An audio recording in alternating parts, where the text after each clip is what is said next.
ಕೆಲವರಿಗೆ ಕಠಿಣವಾದಂಥ ತೀರ್ಮಾನ ಆಗ್ತದೆ. ಒಂದು ನಿಮಿಷ,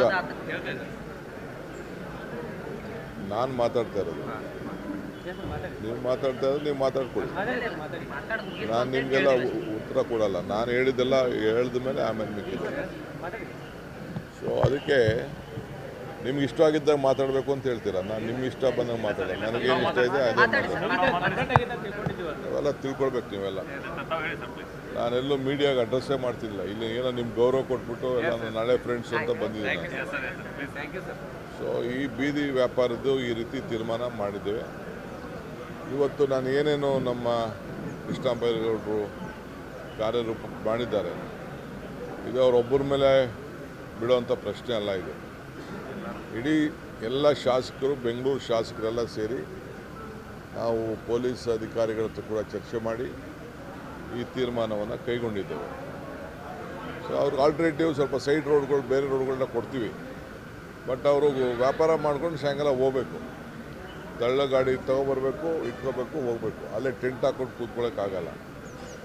ಸೊ ಎಲ್ಲ ನಾಗರಿಕರಿಗೆಲ್ಲ ಅವರವರ ಬದುಕು, ಅವರವರ ಪಾಪ ಆಸ್ತಿ ಮುಂದೆ, ಮನೆ ಮುಂದೆ ಹಾಕೊಂಡ್ರೆ ಯಾರು ಸುಮ್ಮನೆ ಇರ್ತಾರೆ. ಅದಕ್ಕೆ ನಾವು ನಿಗದಿ ಮಾಡ್ತೀವಿ. ನಿಗದಿ ಮಾಡಿದ ಪ್ರಕಾರ ಅವ್ರು ಮಾಡ್ಕೊಂಡು ಹೋಗ್ಬೇಕು. ಹೇಳಿ. JB ಇಲೆಕ್ಷನ್ ಆಗಸ್ಟ್ ಎಂಡಿಗೆ ಮಾಡೋದು ಸುಪ್ರೀಂ ಕೋರ್ಟ್ ಹೇಳಿತ್ತು. ಅದ್ರಾಗೆ JB ಅಧಿಕಾರಿಗಳು ಸುಪ್ರೀಂ ಕೋರ್ಟ್ ಮೊರೆ ಹೋಗಿದ್ದಾರೆ. SIR ಕಾರಣಕ್ಕೆ ನಮ್ಗೆ ಡಿಸೆಂಬರ್ವರೆಗೂ ಕಾಲಾವಕಾಶ ಕೊಡಿ ಅಂತ. ನೋಡಿ, ಅವರು ಕೊಡಲ್ಲ ಅಂತ ಈಗಾಗಲೇ ಹೇಳಿದ್ದಾರೆ, ಲಾಸ್ಟ್ ನಿಮಗೆ ಆಗಸ್ಟ್ ಅಂತ.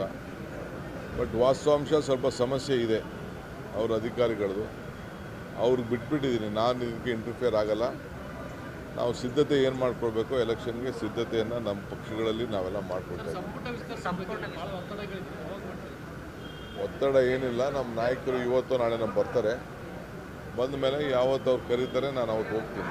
ಬೆಳಗಾವಿಯಲ್ಲಿ RSS ಸಭೆ ಆಗ್ತಿದೆ, ವಾರ್ಷಿಕ ಪ್ರಾಂತ ಪ್ರಚಾರಕರ ಸಭೆ ಆಗ್ತಿದೆ. ಖರ್ಗೆ ಅವರು ಹೇಳ್ತಾರೆ ಮುಂದೆ ಇಲ್ಲ, ಮಾಡಬೇಕಾದ್ರೆ ಕಡ್ಡಾಯವಾಗಿ ಅನುಮತಿ ಪಡೆಯಬೇಕಂತ. ತಾವೇನು ನೋಡೋಣ, ನನಗಿನ್ನೂ ಅದು ಮಾಹಿತಿ ಬಂದಿಲ್ಲ. ಈ ಪೇಪರಲ್ಲಿ ಬರೆದಿದ್ರೆ ಅಷ್ಟು ಮಾತ್ರ ಗೊತ್ತಿದೆ, ವರದಿ ಕೇಳಿದ್ದೀನಿ. ಆಮೇಲೆ ಕಾನೂನಲ್ಲಿ ಯಾರಿಗೇನೇನು ಅವಕಾಶ ಇದೆ ಆ ಅವಕಾಶಗಳಿಗೆಲ್ಲ ಸಿಗ್ತದೆ. ಕಾನೂನಲ್ಲಿ ಅವಕಾಶ ಇಲ್ಲ ಅಂದರೆ ಅವಕಾಶ ಸಿಗೋದಿಲ್ಲ. ಒಬ್ಬೊಬ್ಬರಿಗೆ ಒಂದೊಂದು ಮಾಡೋದಲ್ಲ.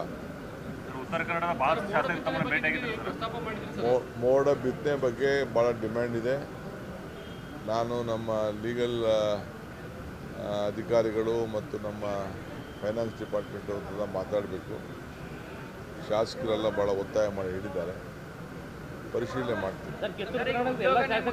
ನಿಮಗೆ 7 ಜಿಲ್ಲೆಯವರು ಏನೇನು ಮುಂದಿಟ್ಟಿದ್ರು, ಏನೇನು ಬಗೆಹರಿಸಿದ್ರೆ, ಏನೇನು ಹೊಸ ಯೋಜನೆಗಳ ಜಾರಿಗೆ ತರ್ತಾರೆ. ಸದ್ಯಕ್ಕೆ ನಾನೀಗ ಹೇಳಿದಷ್ಟು 2 ವರ್ಷ ಅದು ಚಾಲನೆ ಆಗೋಂಥ ತೀರ್ಮಾನಗಳನ್ನು ನಿನ್ನೆ ಕಿತ್ತೂರು ಕರ್ನಾಟಕದ ಸುವರ್ಣಸೌಧದಿಂದ ತೆಗೆದುಕೊಂಡಿದ್ದೆ.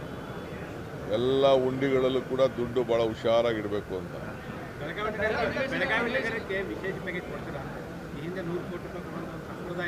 ಈಗ ಬಂದಿದ್ದೀನಿ ನೋಡೋಣ. HD ಕುಮಾರಸ್ವಾಮಿ ಅವರು ಚೀಫ್ ಮಿನಿಸ್ಟರ್ ಇದ್ದಾಗ ಬೆಳಗಾವಿ ಅಧಿವೇಶನ ಮಾಡಿದ್ರು. ಯಡಿಯೂರಪ್ಪನವರು ಸುವರ್ಣಸೌಧ ಕಟ್ಟಿದ ನೀವು ಸರ್